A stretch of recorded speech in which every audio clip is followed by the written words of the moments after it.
Sir common man ధనవంతులు అవ్వాలంటే ఎలా సార్? ప్రతి ఒక్కరి కోరిక ఉంటుంది మేము కూడా ధనవంతులు అవ్వాలి అని. ఎలా సార్? ఎలా ప్లాన్ చేసుకోవాలి? ఎలా అవ్వాలి అసలు ధనవంతులు? చూడమ్మా కీర్తి, నేను ఎడ్యుకేట్ చేసేది ఏమంటే సార్ యూత్, ఎస్పెషల్లీ యూత్ 25 నుంచి 35 ఏజ్ ఉన్న వాళ్ళ గురించి నేను ఎడ్యుకేట్ చేస్తున్నాను.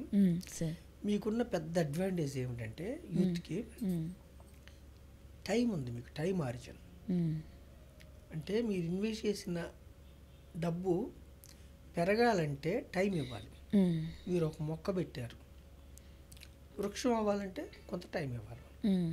వృక్షం అయిన తర్వాత ఎన్ని ఆటుపోట్లు వచ్చినా, అంటే గాలి దుమ్ములు కానీ పెద్ద పెద్ద వర్షాలు కానీ తుఫాను వచ్చినా కానీ అది తట్టుకోగలదు.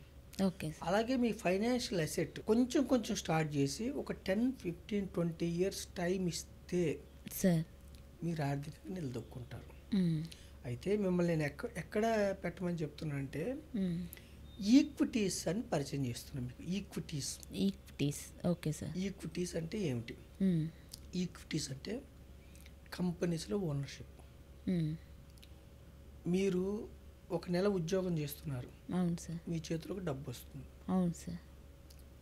మీరేం చేస్తారంటే ఒక 20% డబ్బు, నెలకు 10,000 వచ్చేవాళ్ళు 2,000 రూపాయలు మీది కాదు అనుకొని ఇన్వెస్ట్ చేయండి.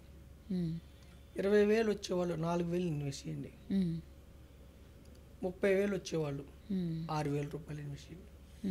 ఒక 10 సంవత్సరాలు, 13 సంవత్సరాలు, అట్లీస్ట్ 10, 13, 15, 17, 20 మీ ఇష్టం. మినిమం 10, ఓకే సార్, 20 వరకు ఇన్వెస్ట్ చేస్తే మీ డబ్బే మీకు డబ్బును సమకూర్చి పెడుతుంది.